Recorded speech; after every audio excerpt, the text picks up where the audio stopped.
स्थापकाय च धर्मस्य सर्वधर्मस्वरूपिणे स्थापकाय च धर्मस्य सर्वधर्मस्वरूपिणे अवतारवरिष्ठाय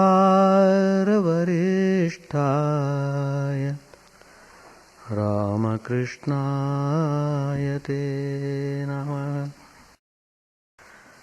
निरञ्जनं नित्यमनन्तरूपं भक्तानुकम्पाधृतविग्रहं वै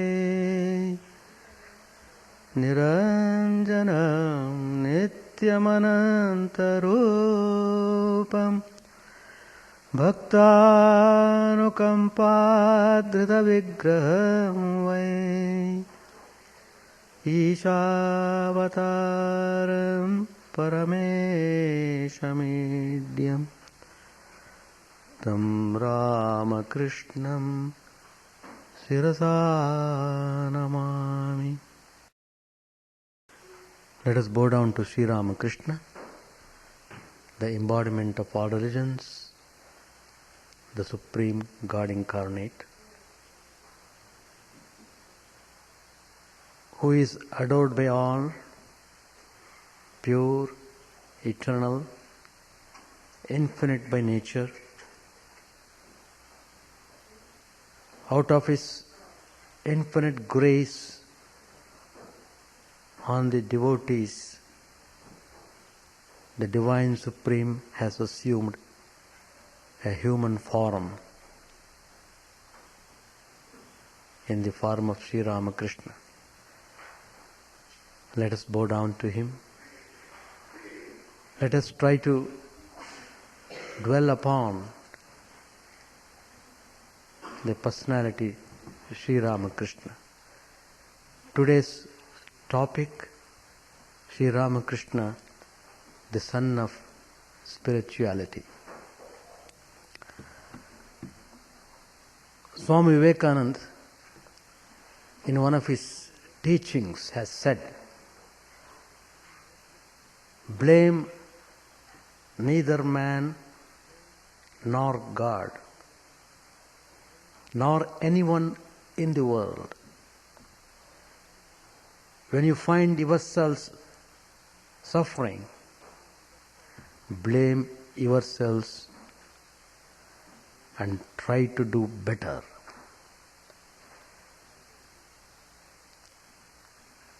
Again, in another context, Swami Vivekananda has said, "All the tortures and miseries of the world will pass over without hurting us, and we shall come out of the flames like Prahlad, so long as we hold on to the grandest of all our inheritances, spirituality." So it's only being spiritual you will be able to overcome suffering, not by any other means. To know what you know and to know what you do not know is a characteristic of one who knows. This is a very significant teaching. To know what you know. You know there is divine power, supreme being, governing the whole creation. The whole universe is being administered by the efficient management of the Supreme Lord, using His divine power. You know it, but you must know it in the real sense of the term. This is only a theoretical knowledge that there is the divine power governing the whole universe, taking care of the whole creation. He is the father, mother, friend. He is taking care of every being, not only animate but also inanimate. But then you have to know what you do not know. Though you have got this theoretical knowledge of the existence of God, you will not know unless you experience it. So, experiencing what you have heard is the characteristic of one who knows really. That means to know the presence of God, to experience Him, is spirituality. Once you realize the truth, then there is no more suffering. Whatever wealth you may have, whatever possessions you may have, whatever beautiful body you may possess, yet you will not be free from suffering.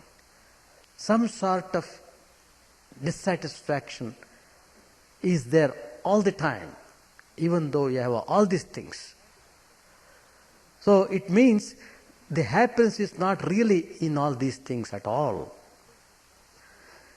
If you study the life of Sri Ramakrishna, the master of renunciation, he didn't want to possess anything.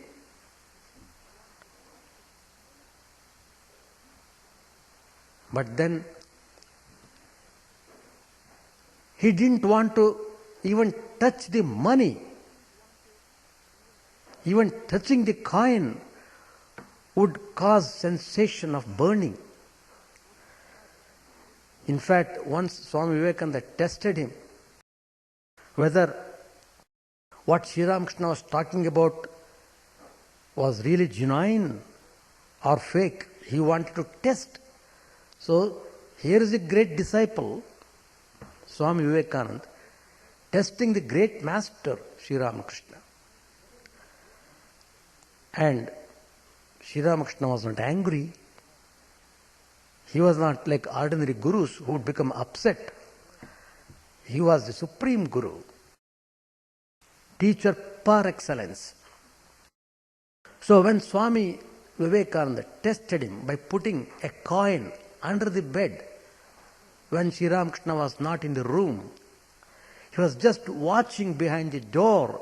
When Sri Ramakrishna entered the room later on, when he was about to sit on the bed, he jumped up as if he was stung by a scorpion. And then he was wondering, why I am getting this burning sensation? What has happened? Then they began to dust the bed, and suddenly the coin which was hidden under the bed, it dropped on the floor, making a big sound. Hearing that sound, Sri Ramakrishna laughed. He gave a loud laughter. He was not unhappy, but he came to know that this was done by none other than Vivekananda himself. Of course, Vivekananda was at that time, he was being trained by Sri Ramakrishna in spirituality. He was Narendranath, his previous name, before he became Swami Vivekananda. Well, that means he even didn't want to touch the money. He didn't have any possession. And he was extremely truthful. In spite of all these things, he was always cheerful.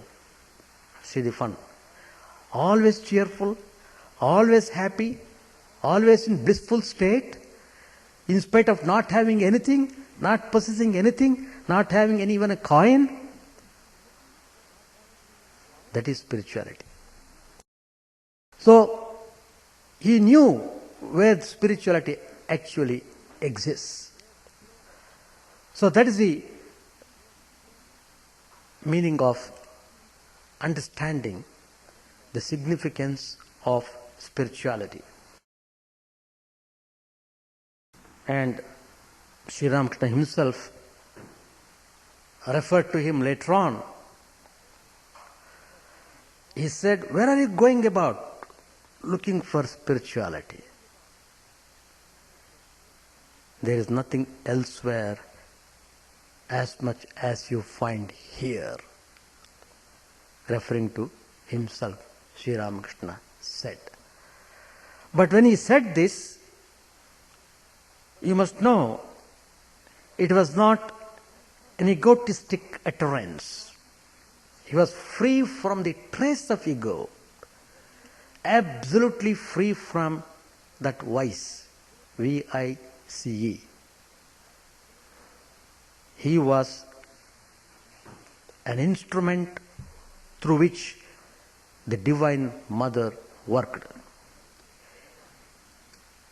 He never felt that it was he who was teaching anything to anybody. It was the Divine Mother who was everything. Every utterance was from her and from her alone. That was the reality. Sri Ramakrishna himself many times would tell the disciples, referring to himself, "Look, do you know what it is here? Divine Mother herself dwelling in my heart. Divine Mother of the universe. Mother Kali, whom he worshipped wholeheartedly, totally surrendering himself to her, setting the goal to realize her in this very life." He got the realization. Once he got the vision of the Divine Mother, from that moment onwards, till the end of his life, he was in perpetual bliss. He was so full of joy. He would go at the top of the terrace and would cry, "Oh people, where are you? Please come. I have got tremendous divine treasure. I want to share them with you. I want to give them to you." He was very happy to share the joy that he experienced by seeing the Divine Mother. And he was very much hankering after the devotees in order to give this joy to them. And Sri Ramakrishna himself said, "Whoever in this world has uttered God's name sincerely, even for a while, he or she would come to me." And Sri Ramakrishna is making easy for all of us to approach God, who is invisible, whom it is difficult to comprehend upon. But through Sri Ramakrishna, it is very easy to experience the vision of God and to enjoy that immense peace and happiness.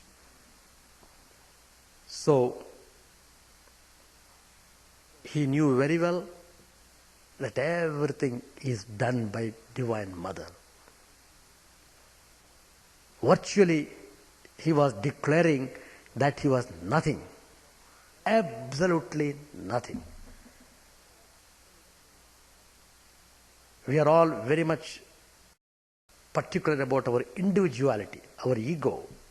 Our ego is more important than anything else. But here is Sri Ramakrishna, who advocates there is no ego in him. And that is indeed the essence of spirituality. If you want to enjoy, if you want to know the real significance of spirituality, it means you must be totally free from the egotistic tendency. That means when you completely eliminate your ego, what will happen? That vacancy will be filled up by the divine. If the ego is there, divine will not come there.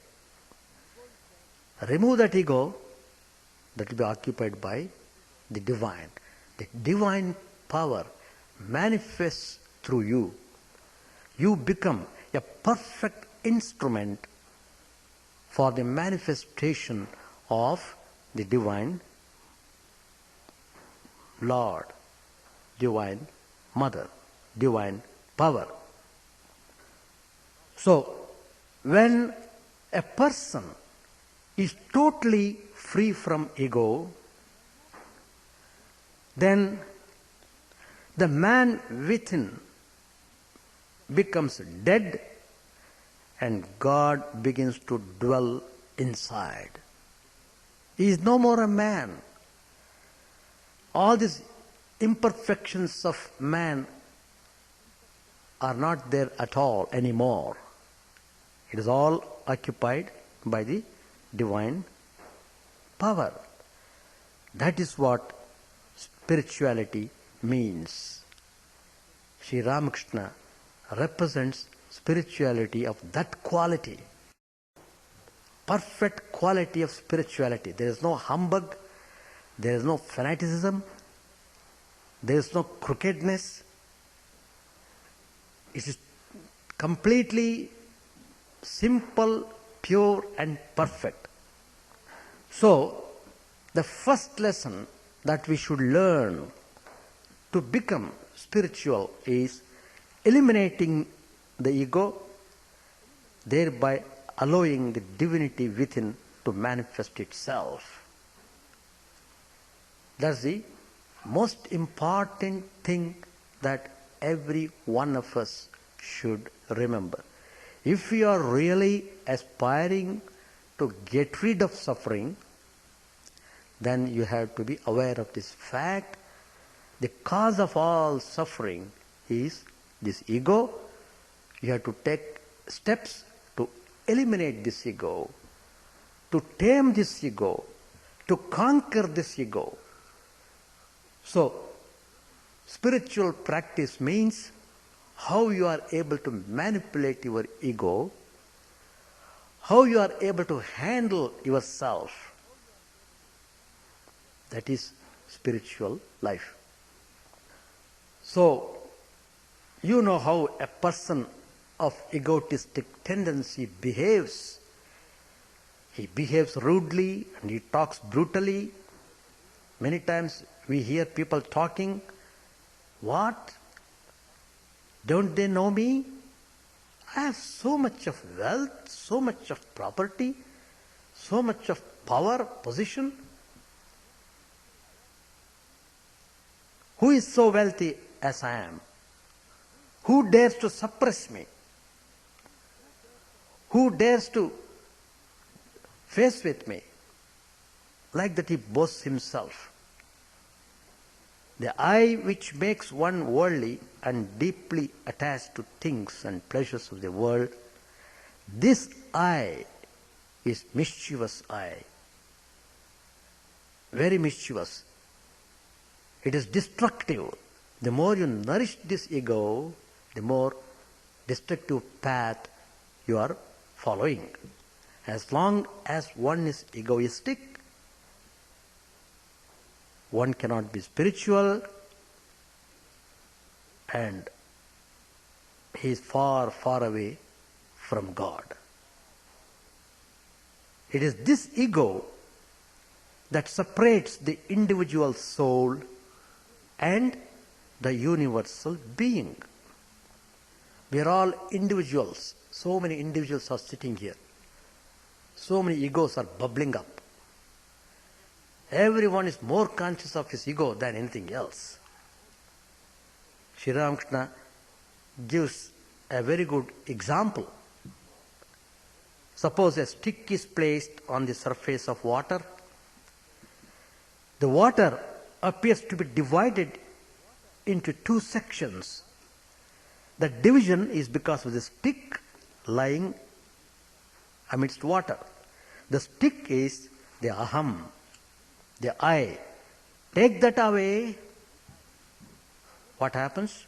Water becomes again undivided.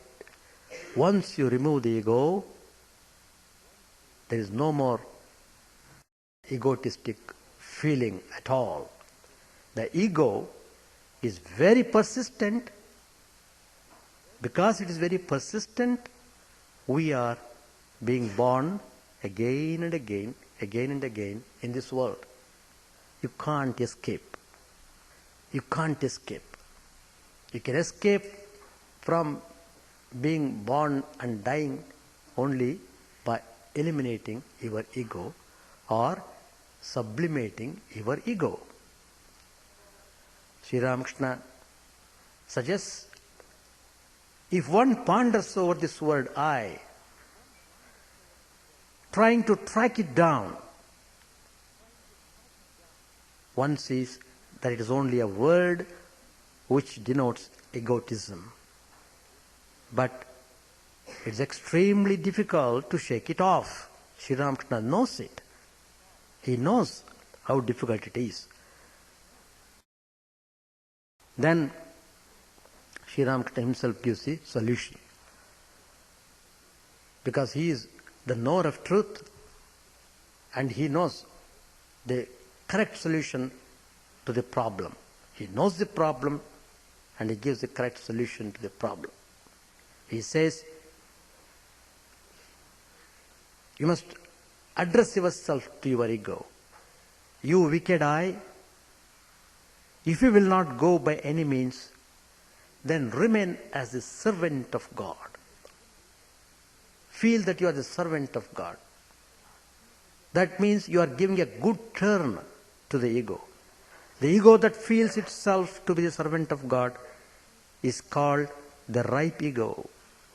The servant I, the I of a devotee, the I of a child,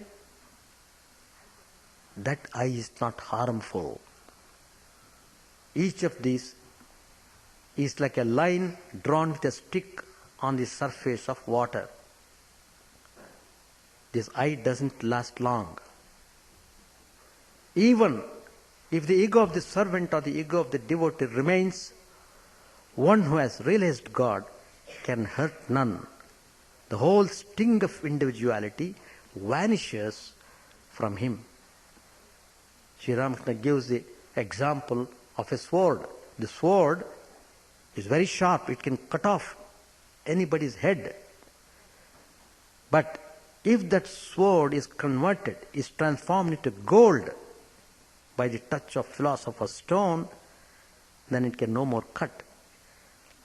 It retains its former shape. The shape of the sword is there, but can no longer hurt anyone. So this analogy is given for a person who tames his ego. And I gives another example. As a piece of rope, when burnt, it retains its form only, but it cannot serve to bind. It has lost its power of binding. So is this ego, which is burnt by the fire of supreme knowledge. So, Sri Ramakrishna said, the Divine Mother kept a little of I. Why? For the purpose of preserving the body. There should be some egoistic touch should be there, otherwise body cannot survive. So, for the preservation of the body. Secondly, for the practice of devotion to God, this ego should be used. I should do spiritual practices. I must realize the truth in this very life. I must find out the mystery of the life and death. So for which I must do rigorous practices. And thirdly, for mixing up with the company of devotees. You see, a person who has realized the truth and who is on the path towards realization, he knows the importance of his association with devotees. Devotee's heart is a drawing room of God.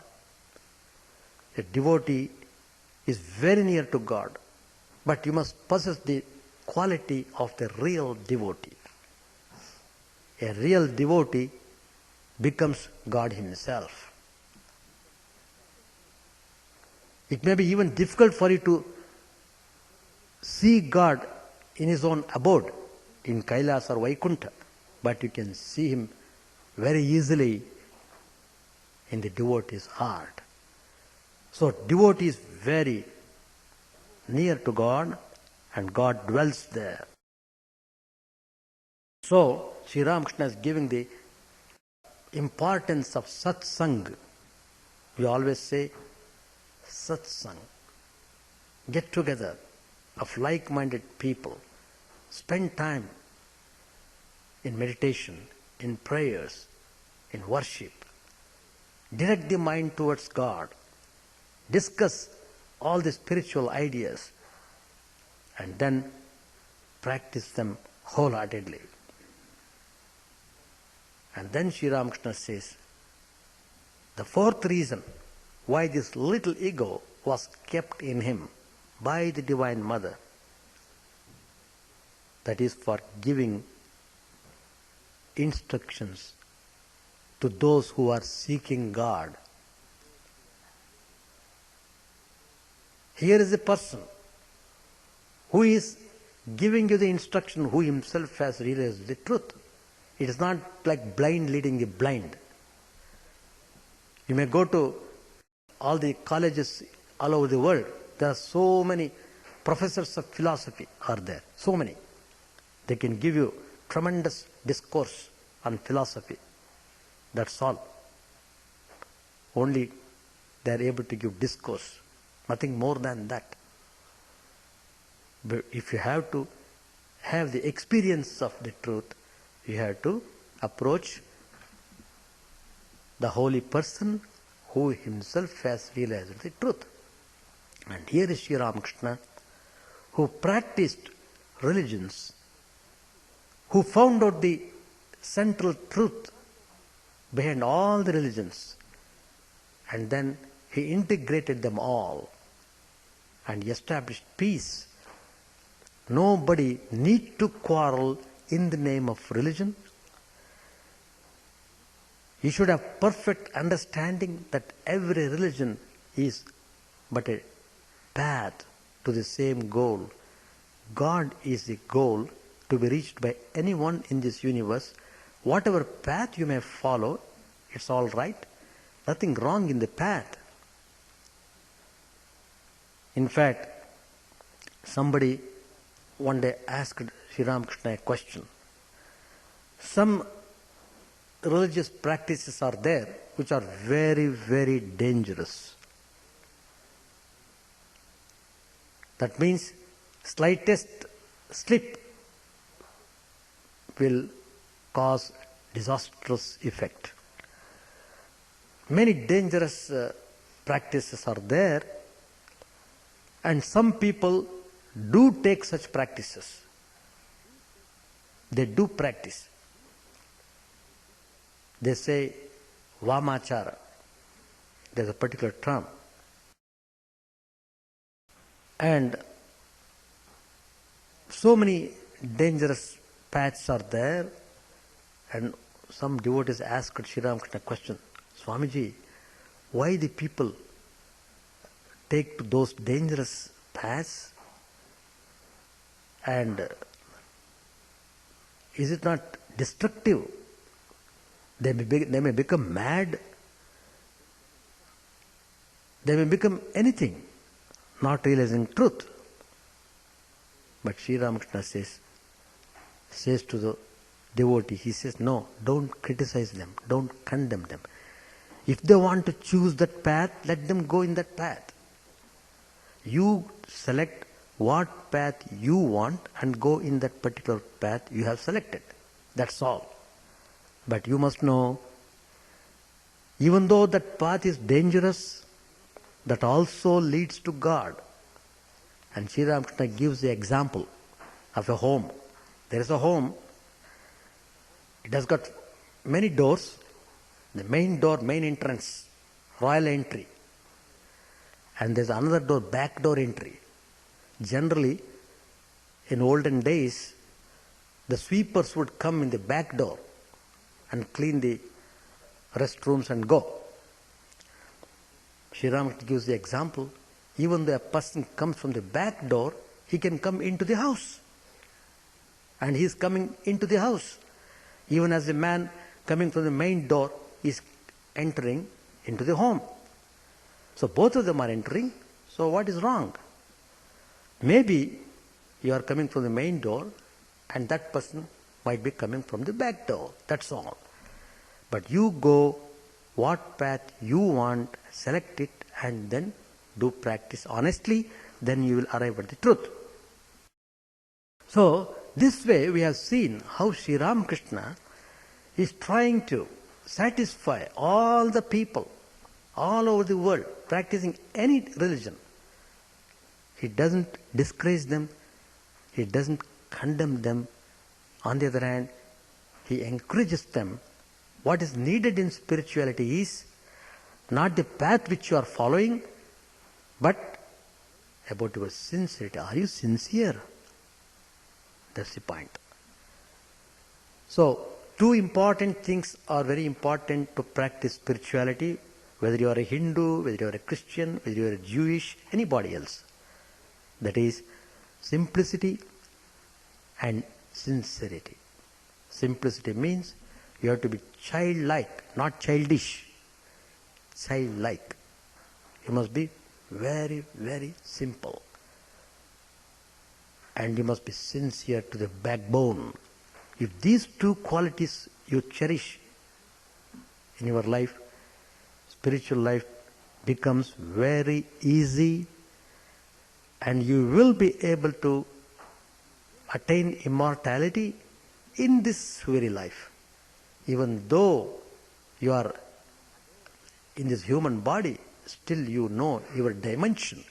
You will be able to realize your spiritual dimension when you cherish these two qualities, sincerity and simplicity.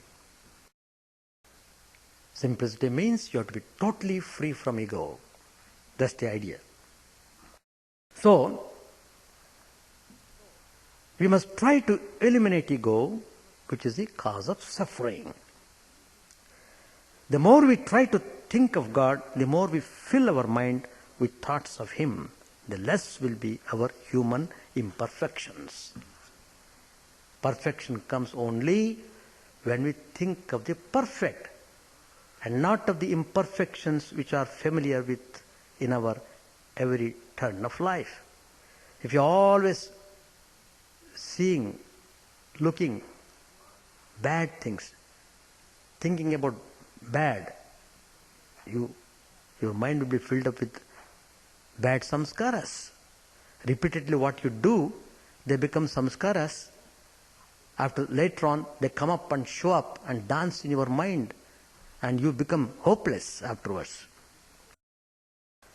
But you yourself initiated, you yourself fed the mind with all dirty things and now they are dancing up and they are making you mad.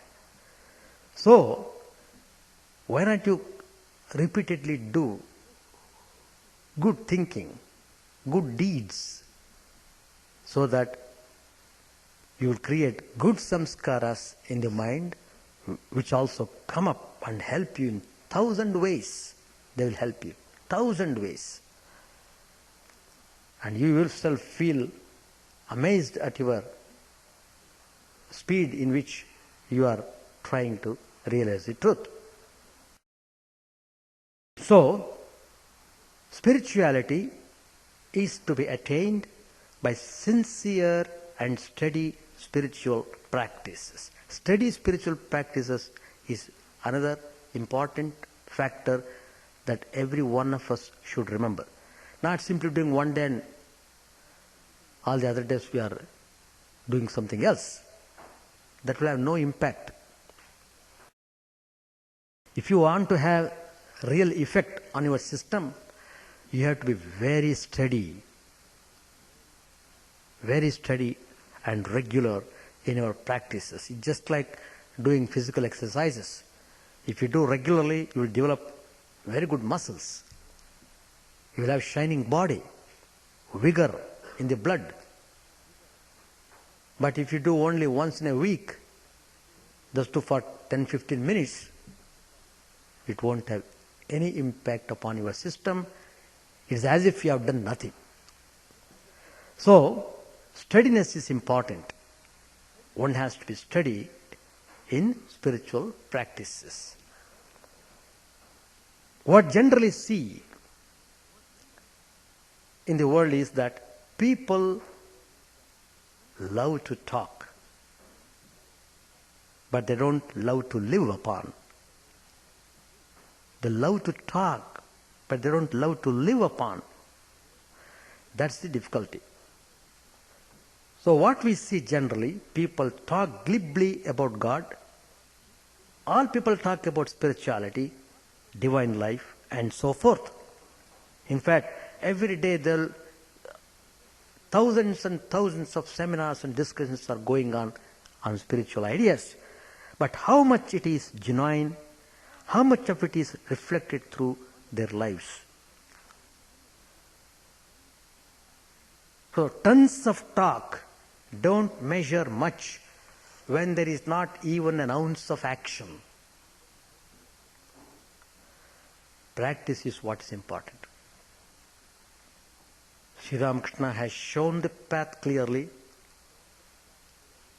What is needed, we have to follow it up to the best of our ability.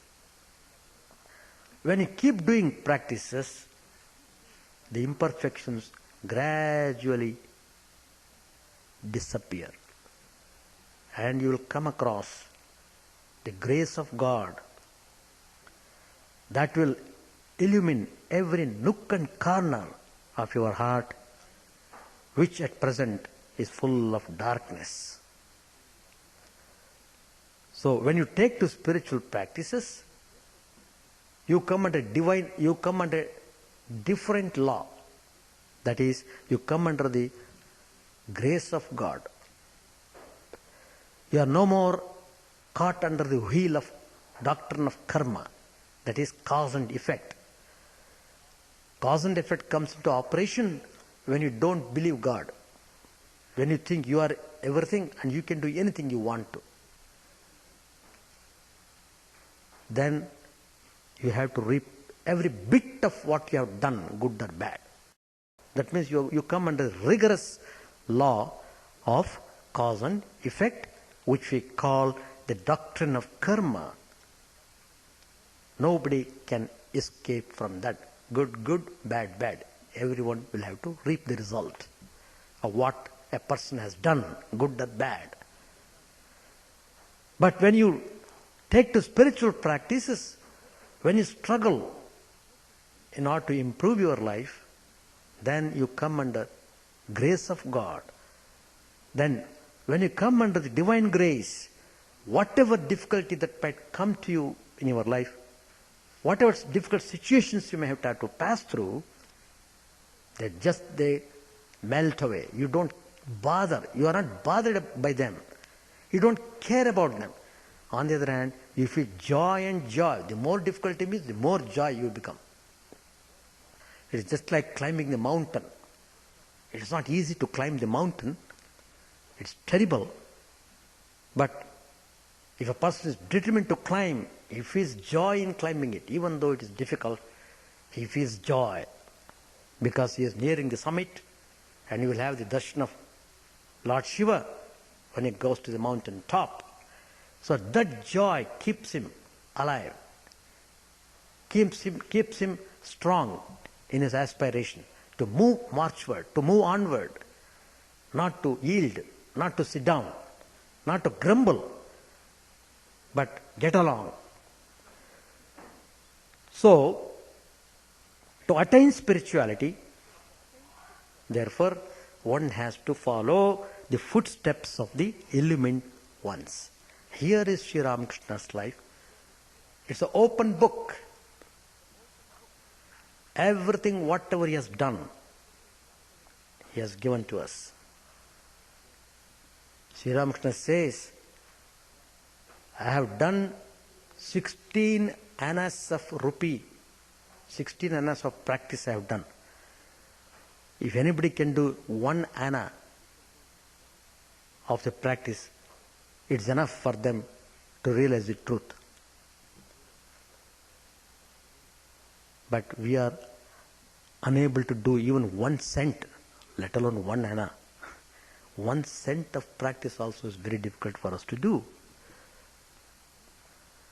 And Sri Ramakrishna tells, whatever I have said, whatever practices I have done, they are all only to set an example. Because Sri Ramakrishna was ever pure, he was ever perfect. Even from the childhood, he was thinking nothing but God. There was no any kind of bad samskaras in his mind. His mind was totally sattvic, totally pure. So there is no necessity for him to practice any kind of asceticism or devotion to reach that perfection, that purity. But even then, he did practice great ascetic practices for 12 years at a stretch. And he says, every portion of that act was for the benefit of others. Sri Ramakrishna, he did not live for himself, he lived for others. He lived for others. When we say that he was an incarnation of God, we mean that his appearance was an act of grace on the part of the divine.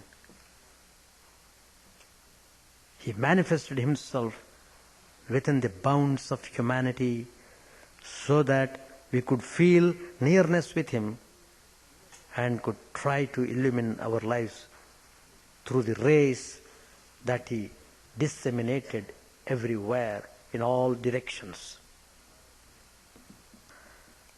So,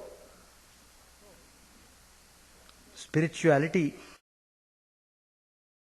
does not consist in abstract words or scholarly discussions.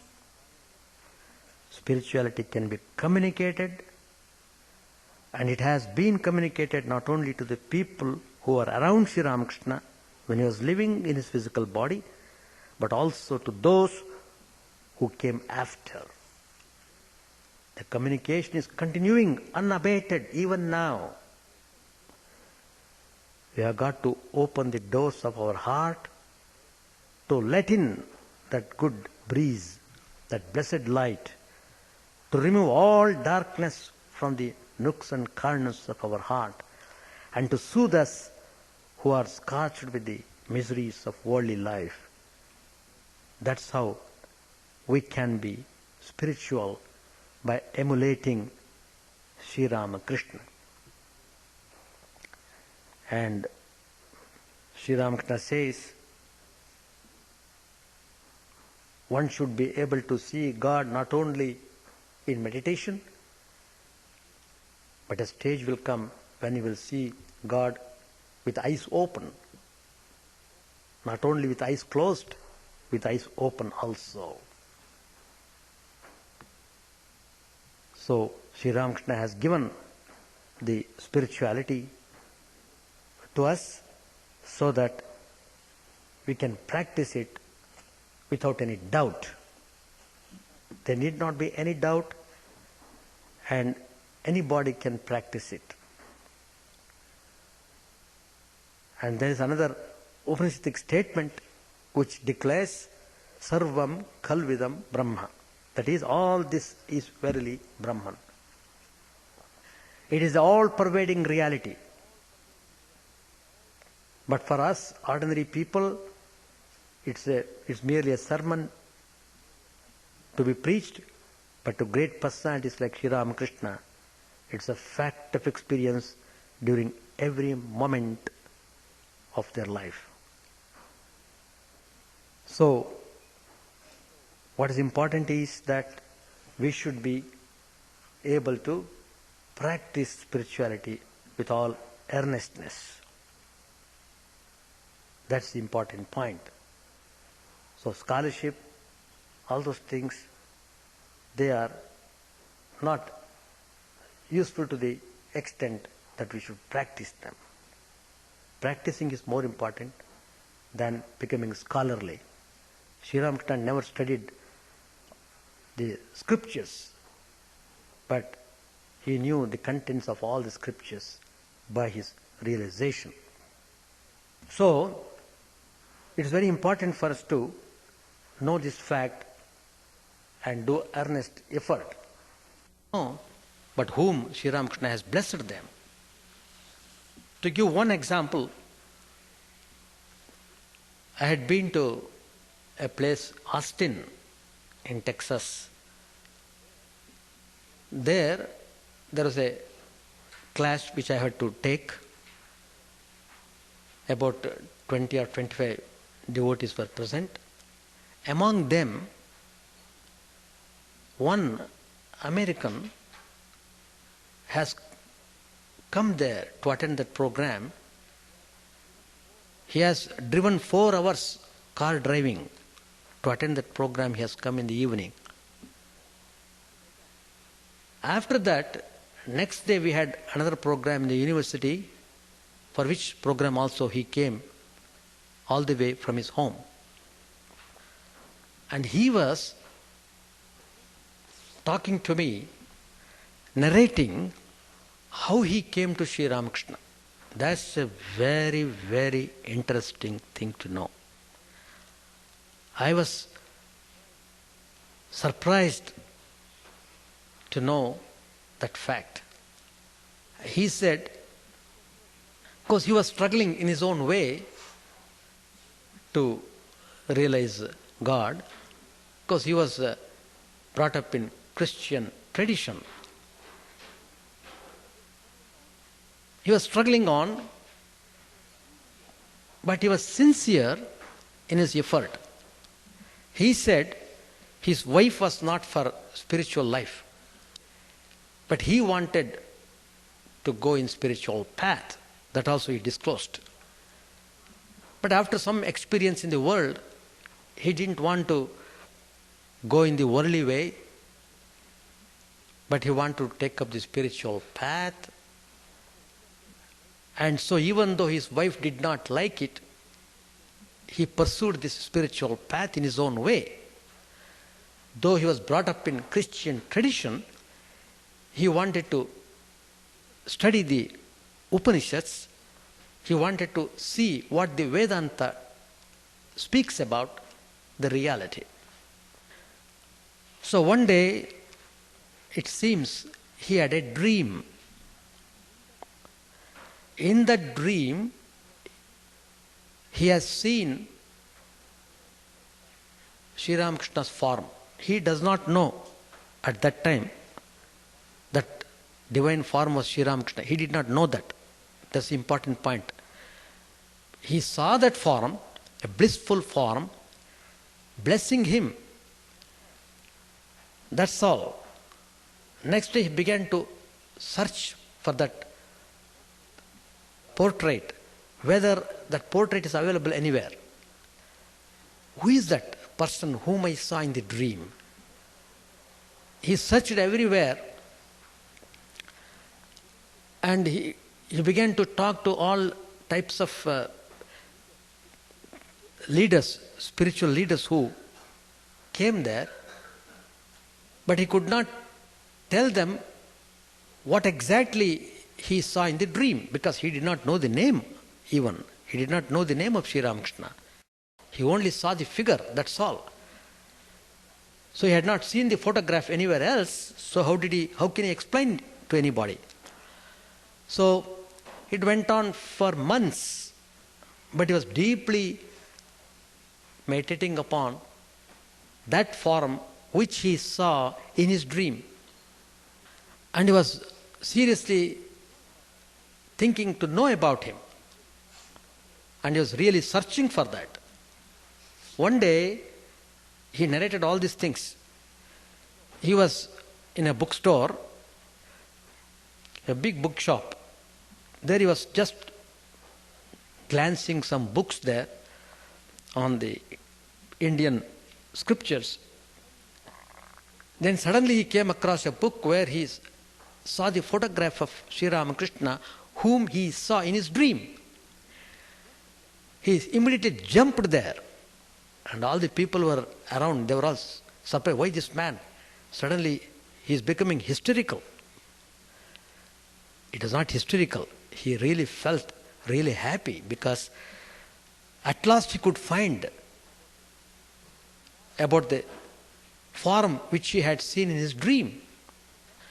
And then he began to study.